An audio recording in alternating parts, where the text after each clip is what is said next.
I want to report out some really exciting annual news, our college acceptances for the class of 2025. And so I was able to bring this to a few of the committee meetings this past week. And so I'll share a bit more today. Some highlights as we move into college signing day on Friday. And that's Jen Smith from 2 years ago on college signing days. Her and her mom were really enthused about her heading to Dickinson. So for the class of 2025, some stats, 100% of our kids submitted an application to a college this year. 100% of those students were accepted to at least one college. We're thrilled by that. And so open doors for all of our kids. I think about now their options. In terms of schools, a few things of note. First, we did enjoy some first-time acceptances to a number of institutions, including NYU, Lehigh, Reed, and so kids have committed to those schools. FIT, we do have an alumni there now, but that was due to a transfer, so our first admittance there from high school. Hobart, Siena, Stonehill, Susquehanna, all newbies to the mix this year. As we've seen in the past few years, CUNYs and SUNYs are heavily represented in our acceptances list, and they take good care of our kids, and we've got some strong alliances with a number of those schools.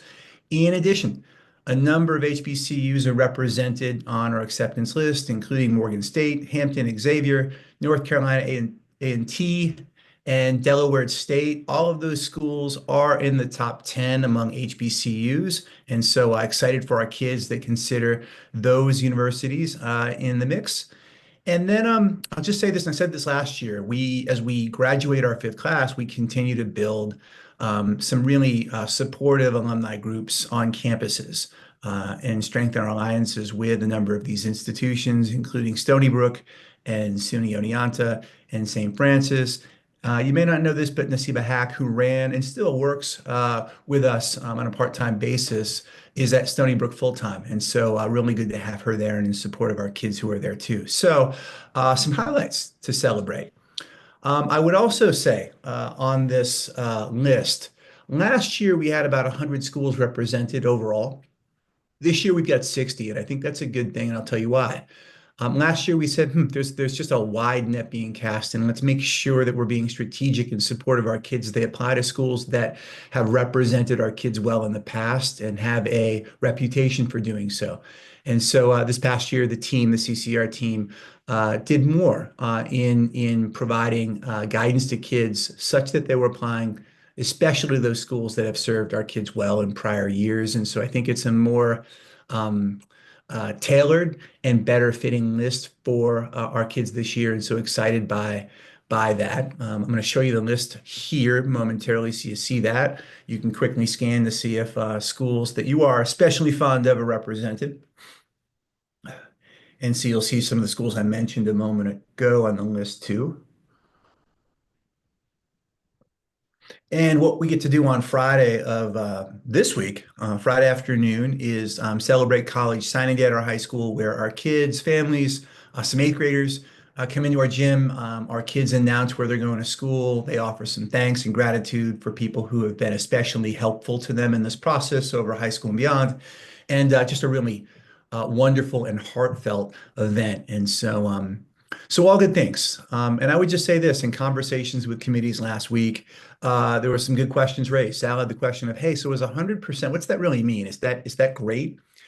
And I think of it in this way. I thought it was a great question. And I think we do a really good job of supporting all of our kids, especially our kids that might be on the cusp, that without that guidance, without that additional support, might not apply, may not be accepted, and may not go. And so we do a really good job with that group of students with each class we have, and it shows in the data. And we all know that that represents really powerful things for them moving forward.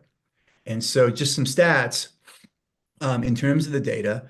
At our school this past year, 86% of our kids enrolled in college after high school. So in the fall, they enrolled. That's a really high stat. That compares to 62% nationally and 50% among Title I schools. So some good data there with regard to the work we do in making sure that kids enroll. And with that, doors are open, and that means lots of opportunities for them, including caring for their families and having the resources they need thereafter, because this does relate very directly to job opportunities and employment thereafter. So some good things going on here. This all ties into our mission of empowering our kids to lead fulfilling lives. And so be proud, team. Good work on the CCR team's front and the entire team. I'm going to move things forward now. Here is the agenda for tonight. It looks similar to what we've experienced over the past several months. And again, I just would thank our board members for the good work last week in preparing for a good meeting tonight, a productive one, because of the committee work that took place leading up to this. So here's the agenda. We move into now current headlines, and there are a number here worth highlighting. I'll start with academics as we usually do. Busy time of year for us. We did complete our middle school ELA and math exams this past month, administered very effectively, felt good about our kids and their efforts and what that means for kids demonstrating grade and level readiness with these exams, which we'll find out about in June, July, and August.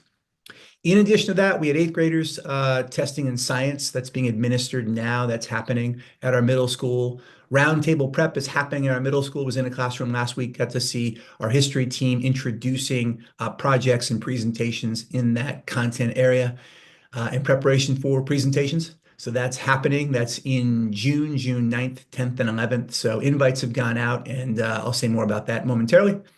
AP exams administered. I believe AP Lang was today. Is that right, Melissa? Yeah, that sounds, yes, it was definitely AP Lang today, and we had 100% on time attendance, Ex- which we've discussed the attendance realities with kids, so we were really, really proud of them today. Excellent. In addition to that, we've got Regents prep happening underway. That means we're really thinking about IAs and how kids did with IA3, and then targeting kids who are with a little more help in good standing to do well in that exam in June. And so there's some tutoring happening in the afternoons. We've got a group coming in on Saturdays. We've got some volunteers on Saturdays coming in, including Ram. Thank you for that, Ram. And so full steam ahead with Regents prep.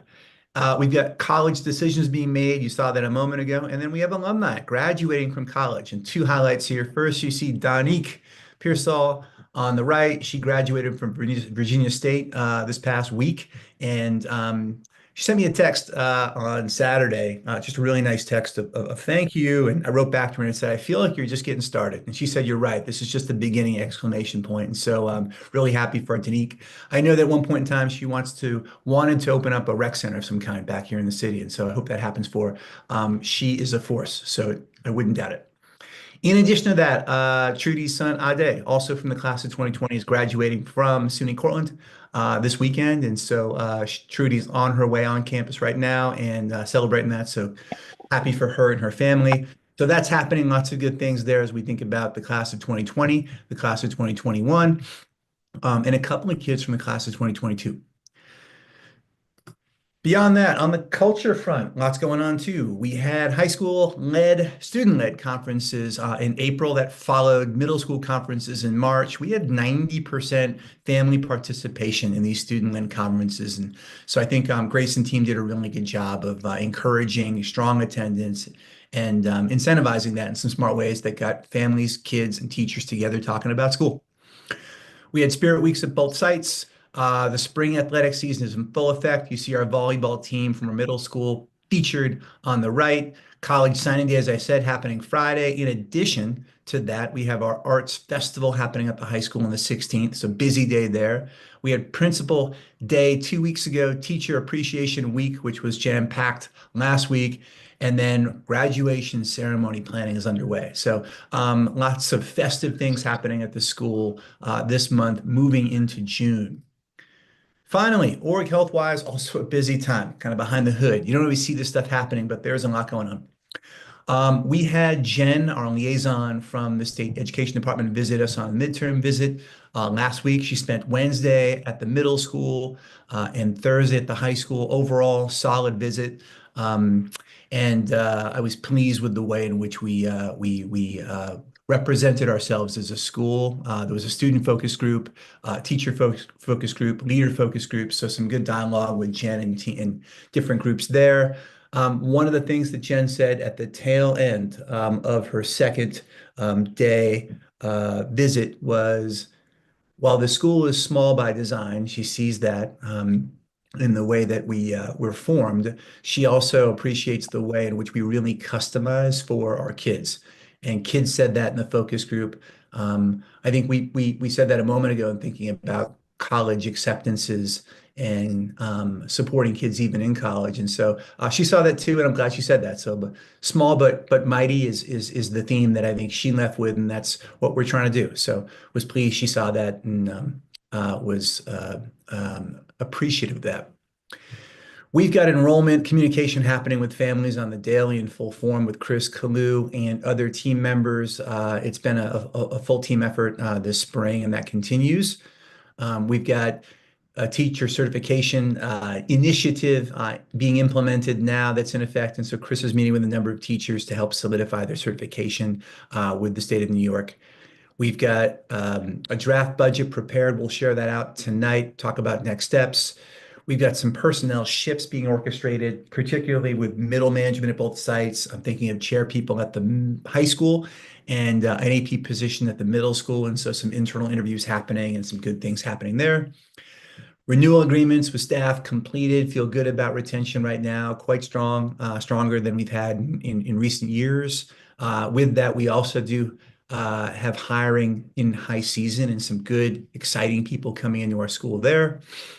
We've got strategic planning in place. I'll report out that a bit later on tonight. We've got building renovations happening at both sites and then summer programming being planned. We're doing more this year than what we've done in the past. So a whole lot going on behind the scenes and thinking about planning and rolling out as much as we can for our kids in services. So that represents all of the headlines in the month of May. Happy to answer any questions folks have before jumping into a quick look at the academic dashboard for this month.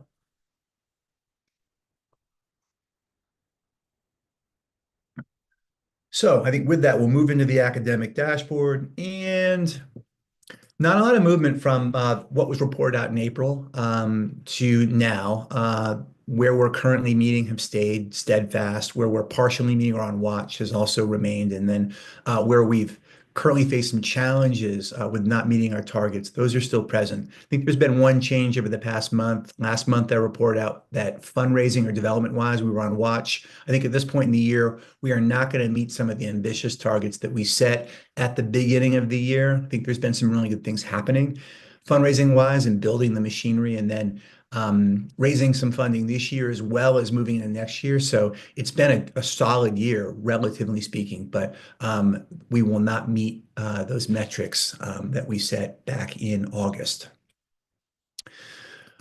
Within the slides, you have the nitty-gritty of each of the metrics that we typically look at over the course of the month. And so, as I said, not a lot of change from last month to this month. And I don't expect a lot of change as we close out the year. We're already beginning to think about next year with some of these metrics. And so also you'll see what we're doing around different areas where we are either partially meeting or not currently meeting and some of the actions that are taking place right now. I think a lot of what you see here represent actions we've been taking over the past couple of months where we've either held steady or seen some stagnance with regard to not quite getting to the meet mark. So that's where things stand there. I'm happy to answer any questions folks have with regard to some of these areas of focus.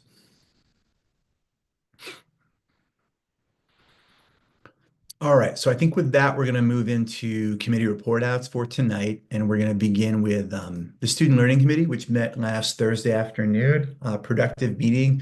You see the agenda in front of us, and so I report out many of the headlines that we also discussed during that committee meeting, so now everyone is fully abreast on student learning wise, what represents some of the big things happening at the school.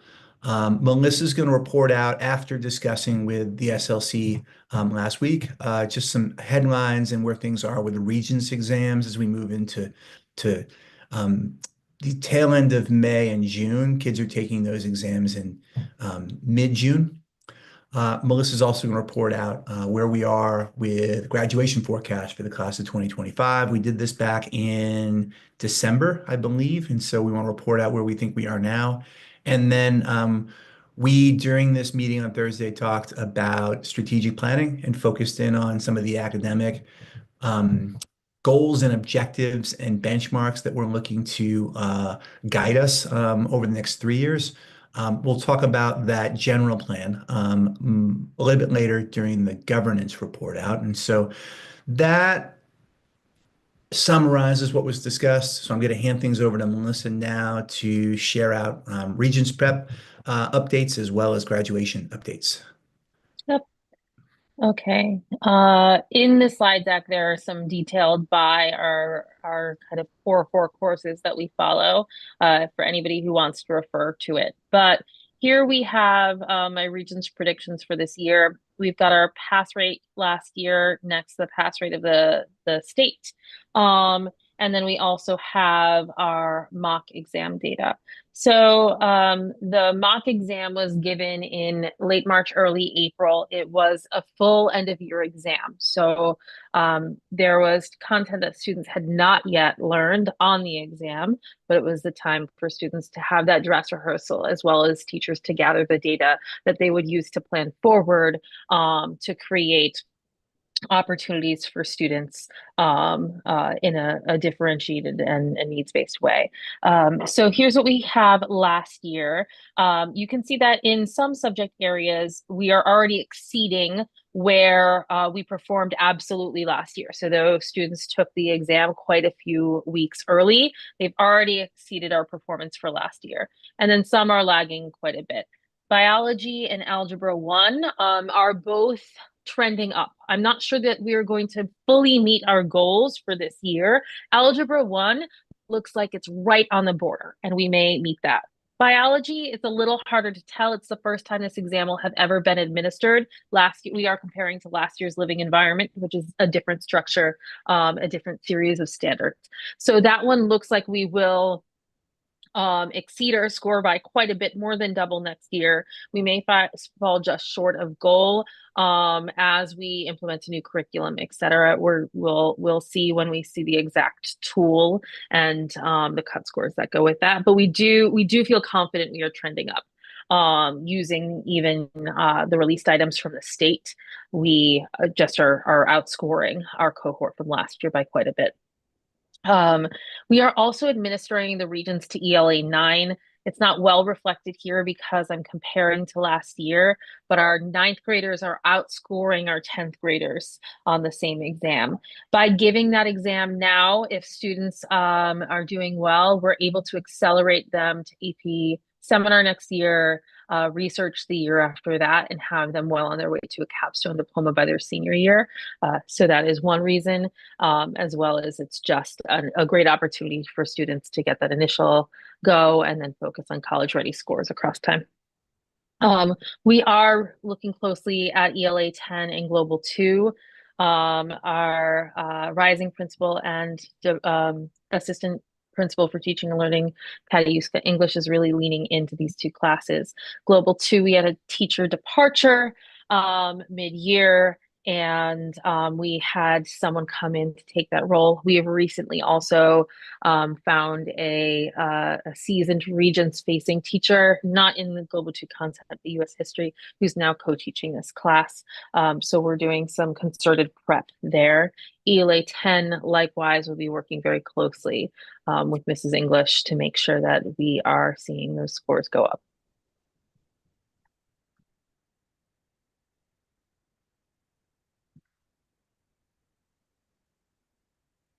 I think we can go to the next slide for the responses. Sure. So our key responses are the same, whether we have doubled the scores or we're still striving for them. Data-driven planning, we did have a data day. During that time, teachers completed individualized plans, groupings, and began the work of planning small group instruction and tutoring towards the objectives of the exam. we also did some SEL work around like coaching students to deeply understand their exam and to plan for the exam. So not just the content on it, but are you not just the content tested, but understanding the exam, what's on it, and how to approach it. Uh, and we are starting to move into some more small group instruction. Josh alluded to the Saturday work we'll be doing. We've set aside Tuesdays and Thursdays as well for tutorial time for kids outside of class. And then it is on Monday that we really truly move into Regent season. We've asked teachers to pace their calendar so that they do complete content by that time. In many courses, that is happening. And at this point, we're going to be working on the skill work and the review work of putting the content all together ahead of the exams. Great, thank you for that, Melissa. Let's move into the next report out on graduation forecast for the class of 2025. Great. Here we have our graduation forecast for the class of 2025. Right now, if the year were to close, we have 86% of students based on credit accrual and regents who would graduate for the year. Please don't tell them because I want them to keep coming until the last minute. But they have already successfully completed their credit requirements. There are a few of these students who will be invited to our senior credit recovery based on the attendance minimums that we put into place last year. But as far as successfully demonstrating, we've got them there.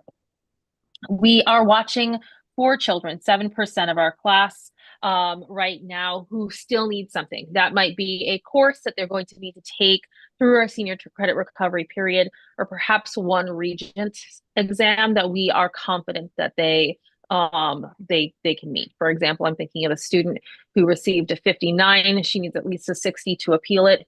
And then she got the 59 while having taken just half of a US history class. She's had the other half of the year and a lot more preparation. So we're feeling really confident in how she will do there. We have another three children who are off track. They need either several regents or credits, and that'll be a steeper road. These students have very detailed, individualized plans.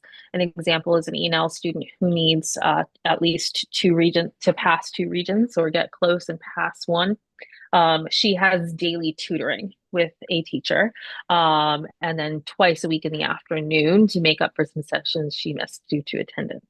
Um, we do have two students who cannot graduate in 4 years. One of these students is a truant student. We haven't seen her in some years, and we are working to release her from our roster because we know that she lives in another state. We have one student who did begin the year with us, had a steep road to graduation, had an event happen, a behavior event, and has since stopped attending. Their families' expectations are to move to a school that is a little bit more individualized and not a traditional 4 year school. Our counseling team has been meeting with them. They even went to attend the school, but we've been having a hard time since then connecting with the student. So we know that those two students will not graduate and will likely still be on our rosters in June. No, one of them may be released before them. My best guess is 89 to 97. We certainly won't see less than that 89%. I'm thinking that it's going to be more in the line with a 93% graduation rate, which is well above the city average. And for our students with disabilities, it will be, again, well above the city average, with those two cannot graduate students being represented there.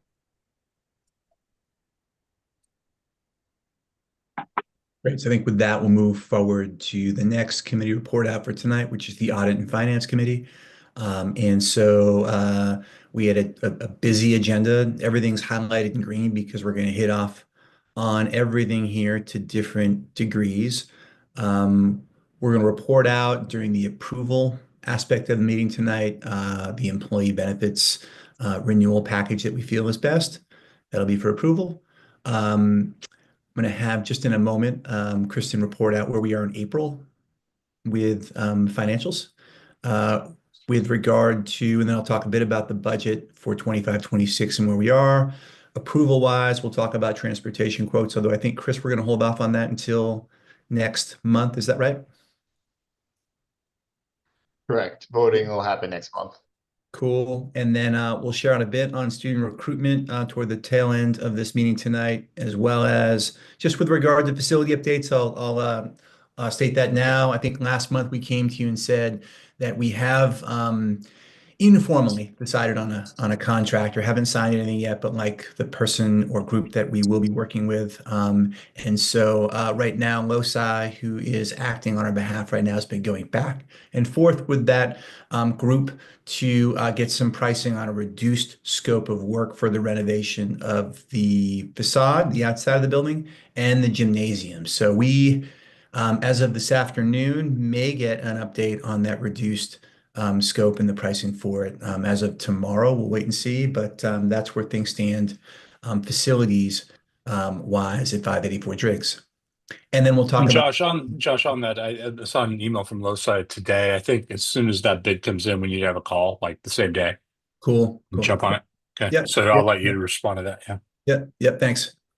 And then probe work, we'll talk about that during the approval portion of the meeting tonight too. So I think with that, that's the quick report out. I'm going to send things now to Kristen. Kristen's going to share her screen and just provide a brief update on financials as of April 2025.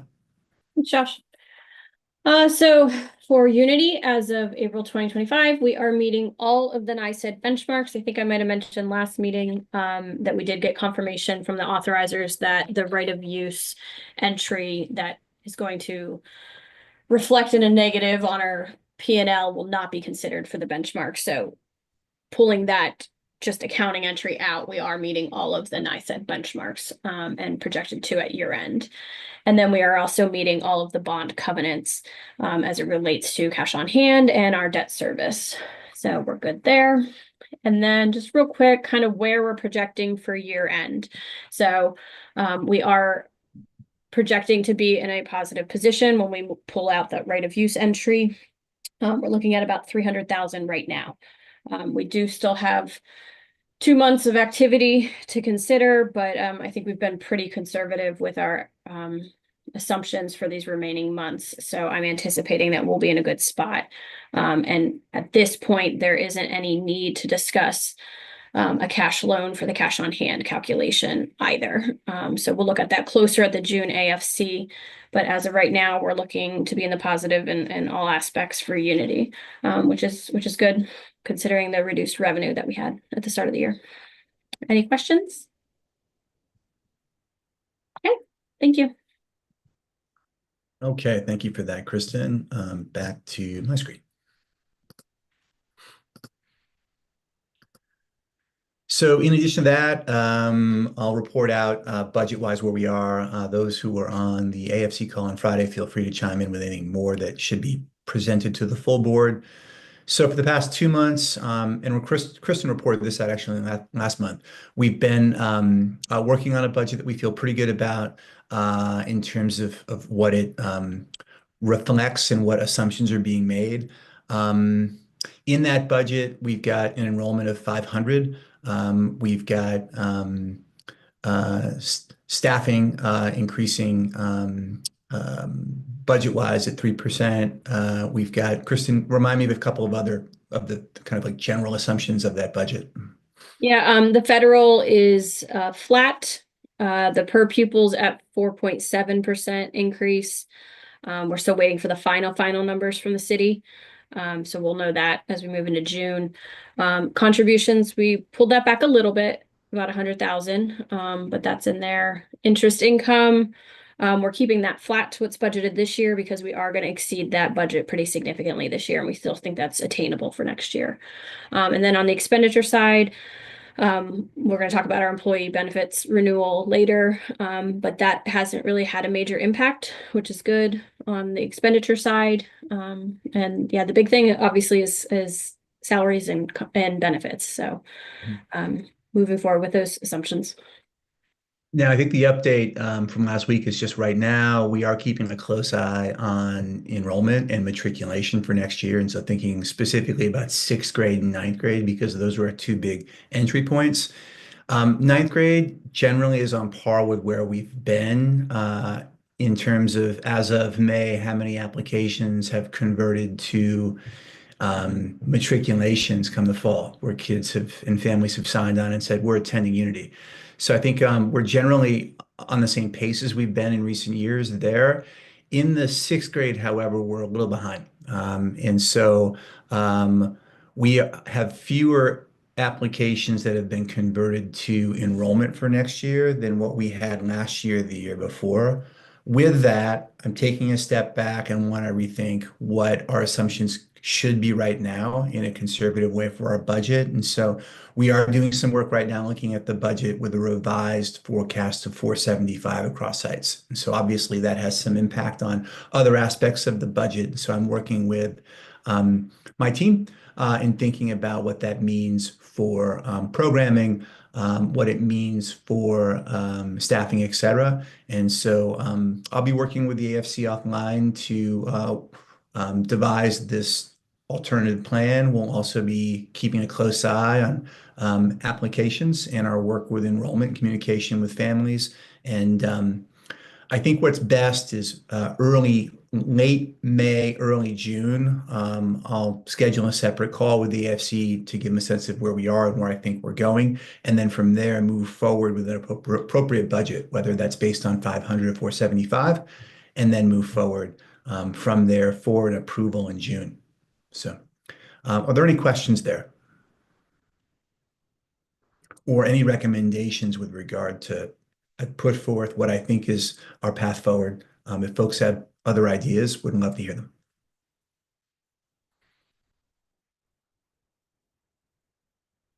Okay, and beyond that, I think the other items from this meeting will be discussed during the approval portion of the meeting. So I'll move things forward. The next report out is coming from the Development Committee, and what I want to do tonight is just briefly report out where things are goal-wise with fundraising and our actions over the course of the coming month and a half as we begin to close out the year in this season with fundraising. And then I want to provide a brief preliminary outlook on where we think we are in 25, 26 next year. So these were all discussions that took place last Monday with this committee. So generally what you see in the slide in front of you are some of the moves that we've made over the past month, and there has been some good headway with regard to successfully securing grants. And so specifically, we do have ample funding for summer programming at our middle school with Summer Boost, and that was a grant for $135,000. That is a grant for 25, 26, not for 24, 25. In addition to that, a couple of more modest grants, one through the Laura Bush Foundation to ramp up our library at the middle school, and then a math technology grant with the Hawking Fund. And so those are secured. We've also been invited to apply for a $95,000 grant with the Cohen Foundation, and we are now acting to submit that grant. We hear about that in September on whether we're successful, so that funding would then also come in next year in 25, 26. We've had some good dialogue with them over the past few months. I want to thank Ram for that. And so that's where things stand. You'll see a few other actions we're taking, roundtables being another where we want to ramp that up. I'll say more about that in just a few slides. And then the conversations with donors continue. And, as we finish out the year, we hope that that bears fruit. So that's where things stand now in terms of actions and what's taken place over the last month in terms of data. Yep. Hey, Josh, who on our side runs the application process for all these things and getting those ushered through? For grants? Yeah. Eric Gonzalez. Oh, okay. Yeah. Okay, good. That's always been something that we've struggled with. So that's good. Yeah, no, we've I would say, Jim, we have increased our grant submissions by tenfold this year. That's And so, fantastic. Good. yeah. And so here's where we are, and this is 24-25, not 25-26. I just shared out some news a moment ago on some grants that we expect to receive where the funding will come in next year. And so that's good as we build up our machinery and get better at this and think about future giving and future budgets. For this year, here's where things stand. We've got about $212,000, $15,000 in funding coming in through donations, either through insider donations or supporter donations this year, in addition to some smaller foundation grants that will come in this year. And so that's where things stand. We're behind target. We were ambitious in thinking about this year. And well, I think, again, as I said before, I think there's been some success and we've built out some things that we've never had in place before. We're still learning at this. And I think as uh, Ken Burns met, someone who's been involved in this and visited us back in December said, this just takes time. So we're experiencing that now, but also feeling good about what this means for future giving. Here's where things stand as we end out the year. So we had a goal of 535,000 this year raised. We have raised $213,000. That doesn't include summer boost, so that should be there too from this past year. So I would include that. And so generally, as we close out the year, we're looking to secure some additional donations through outside supporters and insiders. If we do that, we won't reach our goal, but be within $200,000 of it. And I think, as Kristen mentioned earlier, we have been prudent with regard to managing the budget over the course of the year. And so we will, with the current funding that we have collected and fundraised for this year, be in healthy form with regard to 24-25 in that budget. So looking ahead to 25-26 already. We've got a couple of grants that we're applying to now. You'll see those on the screen. Hayden, Altman, Walentis will be submitting those this month. All of that funding, if successful, would come in 25-26. So we're already looking to next year. And so those are a few big action steps taking place, in addition to just the continued work of cultivating interest and support among individual donors. So that's what Eric and I are focusing on alongside a few others over the course of May. In addition to that, we have had some discussions with the development committee and a few board members around events happening over the course of the next 12 months. One of those being small, modest cultivation events, either a cocktail party hosted by a board member or a supporter of the school, where there's a specific cause in mind, whether it be technology, whether it be math literacy or financial literacy or debate. We're looking to build in some themes over 25-26 that bring people who are interested in those themes together and excited, and think about how to bring those programs to our kids in meaningful ways, which does require some resources and some friends. So those are some of the things we're thinking about as we look ahead to 25-26. In the near term, the other initiative we have in place are roundtable presentations happening June 9th, 10th, and 11th.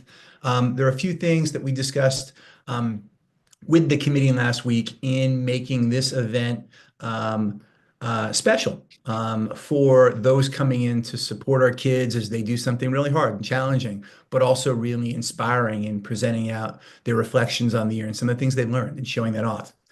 And so some things discussed, and if people have feedback on this call about the ways in which we roll out the carpet for those coming in to support the cause, this is what they might expect. This is what a visitor of this school would expect leading up to roundtables. And so imagine receiving a text message a few days before that's customized, which is just meant to thank them for coming in and offering just some guidance on directions and getting to the school, etc. There being a welcome sign when one enters the building, someone there with a smile to say, hello, welcome, we're glad you're here, excited to have you take part in this initiative or this festivity today. We'd have clear arrival destinations, so there'd be a VIP room where people could get together, some small talk about the school, talk about what we've been up to, what they're going to see, and then some beverages, some small food, that kind of thing.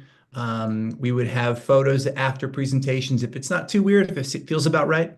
And then perhaps a parting gift, and then a follow-up note of thank you. And then from there, we hope to then continue the conversation other ways and have those folks back at roundtables and other such events over the course of next year. So this is a big event for us and one in which it's a powerful way of introducing outsiders to our school. And so looking to ramp it up uh, in the ways I've mentioned, as well as getting the word out and being persistent about folks and how great it'll be to have them attend. If others have ideas, because you've done these sorts of things before about just how you make someone feel special when they come to a school event or some kind of initiative, would love to hear that. But here are the ideas we're rolling with now.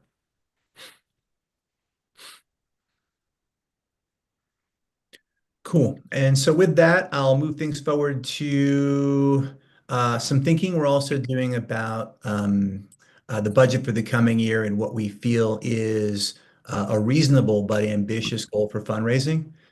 As I mentioned, we do have some funds that have already been committed to the school for 25, 26, as well as some funding that we feel pretty good about in terms of repeat donors and a couple of grants where there's been some very favorable conversations happening. And so in thinking about committed donations for next year, we do have a few individuals that have opted and committed to giving to the school for 3 years as of this year, this being the first year.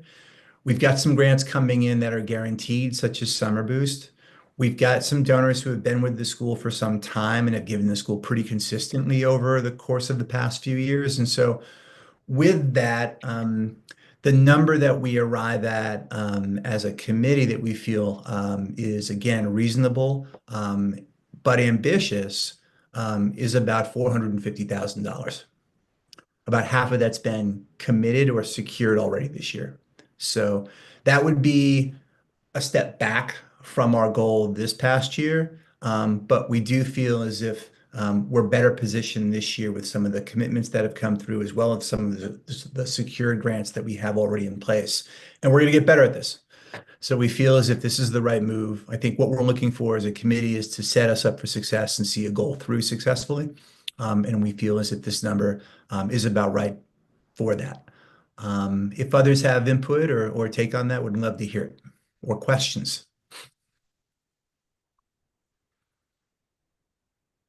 So this is the number that's now in line with the budget for 25, 26 in draft form. And so I think that is it for committee report outs here. Yeah, I can skip over this right now.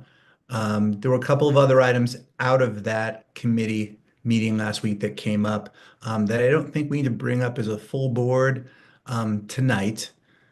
So I'll move things forward. And from there, we move into, oh, yes, one more point.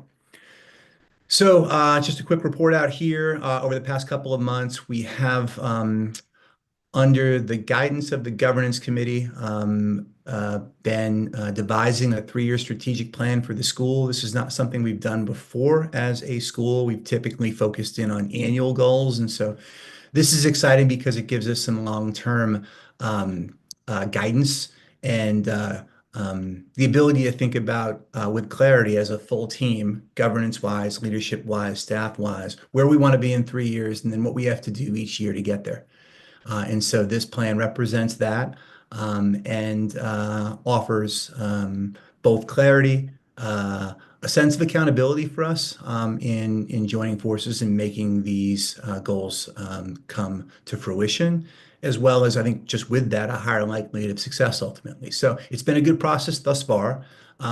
Where we are right now is as follows. So within this plan, and it's something that was sent out to the full board with other documentation earlier this week and in my email. You've got a link in your slides for it too. And so there are 3 broad goals this plan as of now, and they encompass accelerated academic growth, strong school climate and pride, and finally, a robust organizational health. So these are items that have been on prior annual plans and are big parts of a small school like ours. Like we want to be really good in the academic front. We want to be offering a really rich setting for kids to learn. And as a nonprofit, we want to be really robust in how we do things internally. So the goals revolve around those three areas, and each of these big, broad goals have specific objectives, benchmarks, and strategies in play now. So those are some of the features. The benchmarks themselves cover 3 years, as I've said before, and often build on one another and represent growth from one year to the next. Um, the goals and objectives also align with our mission, obviously, and SED's performance framework. And then there are going to be multiple versions of this 3-year plan. There's the internal version, which is going to be a bit more exhaustive and a bit more detailed. And then obviously there'll be a version for external partners and parties. And so those will be fleshed out over the course of the coming month leading into June. Obviously, another component of this is stakeholder input. And so part of the process right now is refining our goals and objectives. The governance committee was helpful in that regard last week. I also began to introduce this to the SLC during our past meeting. And among leaders within the school, there have been conversations about goals and objectives, as well as some families during a focus group session last month. So we're getting some input from stakeholders and some buy-in from stakeholders here. And right now, the current focus is on the establishing of strategies and the things that we feel represent how we best achieve some of the goals set forth around academic growth, climate, and org health. So that's where things stand now with this plan. And I look forward to reporting out next month progress on it. And with that, I will move forward to the governance calendar for the year, which was the final piece of the committee meeting. So in looking forward to June, we've got budget approval happening next month. We talked a bit about that already. We've got board reflections and committee approvals happening in June, and then some festivities, roundtable presentations, and graduations also happening in the month of June. So with that, I move forward to the next item on the agenda. Give me 1 second. And those are approval items for tonight. And so I don't know that we can do any of these, can we? yeah, well, I think what I'm gonna do right now is Mario may be available.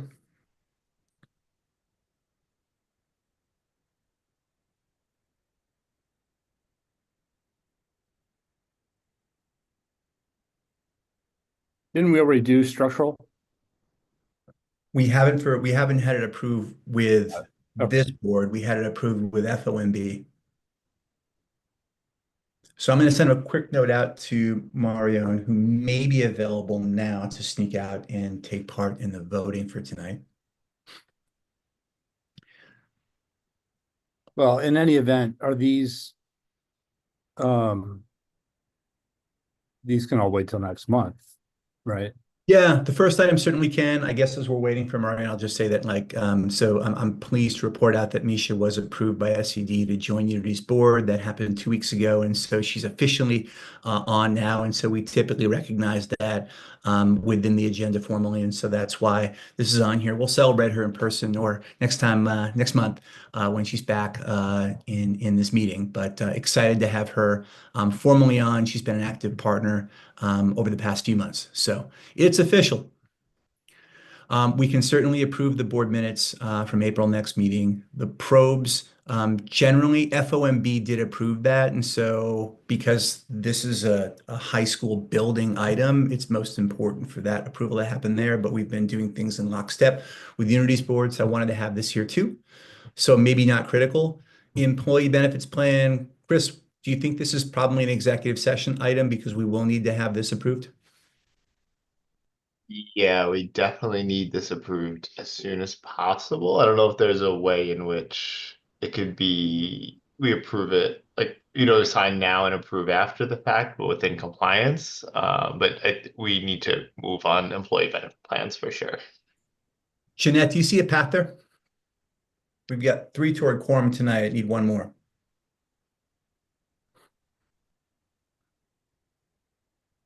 I mean, I'm happy to get on a call tomorrow if that's if we need executive committee. Nope. Marion is on. Okay.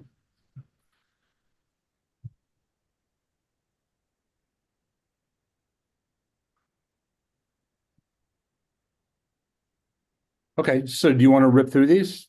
Yeah, let's go. Okay. So I think go ahead, Jim. Yeah, so the first item, Misha has been, I guess, approved, and now we have to reapprove or formally approve her addition to the board. Any questions, comments? Seeing none, all in favor? Sorry, I'm having technical issues with my camera, but my hand is up. Your hand is up, I can see it. Okay. Okay, thank you. Minutes from the prior meeting, any questions or comments on those? Okay, all in favor of approving those? Great. Next one is the structural probes. These were approved by FOMB. The cost, Josh, remind us of the cost. What was that? Kristen, 24,000? I think it was 22,600. Let me just double check. Yeah, these are the probes that wanted to figure out if we need to do additional reinforcing at the ceiling of the gym and sort of figure our situation in the front of the building, whether those arches in the front of the building are structural or non-structural, et cetera. The good news is it didn't result in any, we don't need to do any additional reinforcements on either of those fronts, and it will end up saving us some money on the front of the school because we found some old windows in there. I wish they'd shown us that old photo earlier, Josh. I would just say, hey, let's punch those things out again and do the same, windows. But in any event, it turns out it was definitely money well spent. But so approved by FOMB, but as a formality, we should probably approve it here. So all in favor? Okay, thank Me as you. well. Let's jump down to Trudy. Trudy is resigning from the board. Yeah, and we've this has been in the works for some time now. She's been with the school since we first opened with her son, and then joined the board. I want to say maybe 7 years ago. Has recently made a move to another state, and has decided she's going to move forward and make room perhaps for us to bring in a new family member to the board. And so she's been awesome. I'm going to have her here in June. She's right now at SUNY Cortland celebrating her son's graduation from college, but we're going to check back in when she's back in town. And I hope to have her on the June call just so we can celebrate a little bit, because she's been a big part of this board and the school since we opened.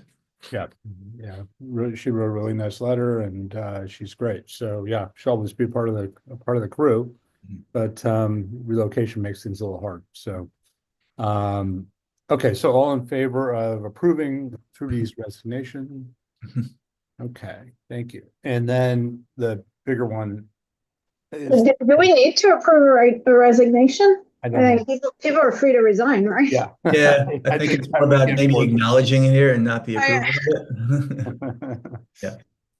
All right, so employee benefits. I'm going to hand things over to Chris, and folks on the AFC who are on the call on Friday can provide any other details that are worthy of the full board. Go ahead, Chris. Thanks, Josh. And Marion, of course, feel free to chime in. Thank you in advance for all your help. So we are seeking to renew our employee benefit plan with MDG Benefits. Matt Libby, who we've been working with for a while now, has done a great job at finding a renewal plan for us. Initially, Oxford was trying to come in at a double-digit renewal. Matt Libby negotiated with Oxford to get us down to a 9.9% rate increase. If you remember, we joined Oxford just last year, and we really didn't want to switch carriers twice in 2 years. So we are seeking to renew our existing 3 medical insurance plans with Oxford at the 9.9% rate increase. We're seeking to renew our 2 dental plans with Cigna at a 2.5% rate increase. That's after negotiations as well. And we're seeking to renew vision, life, short and long-term disability Oh, sorry, I said that life again. With Guardian, with a 0% rate change, the employer and employee contributions percentage-wise would remain the same. We also seeking to renew our HRA plan that helps pay the medical deductible with American Benefits Group. Marion, anything you'd add? No, I mean, just that I think the initial number that Matt came up with was like something like 19%. So, Mhm. you know, it's unpleasant to have to go up 10, but it's a lot less, less daunting than it could have been. Thanks, Marion. And I would say we also surveyed employees, and folks overall seem happy with Oxford.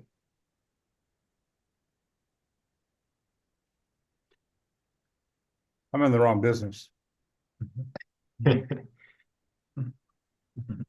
Yeah, I'm not sure it's insurance as much as the Yeah, medical profession, but that's a story for another day. yeah. Okay, any questions, comments? Seeing none, all in favor? Okay, thank you. All right, Okay, so I think with that, we move into public comment. And Jeanette, I assume you're a yes? I don't think we heard you. There was a little bit, some tech issues there. if you're a no, say something. That's smarter.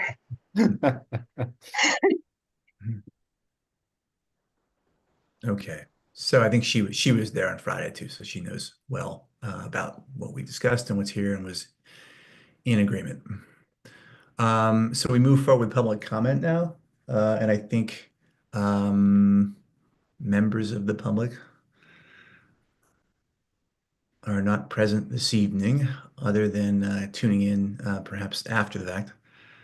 So I think we'll move forward with next meeting, which is going to be on June 11th via Zoom, 6 p.m. You'll see the agenda items listed 1 through 8. Busy month always in June. And so, yeah, stay tuned. I think beyond that, Jim, we are good to conclude. Okay. Hi, Josh. Sorry, I stepped away for a minute. Did you have a question for me? Oh, it's just I think we're just going to vote very quickly on benefits. Oh, yep. Yep. I'm good. Go ahead, Jim, one more time. All in favor? Thank you. Thank you.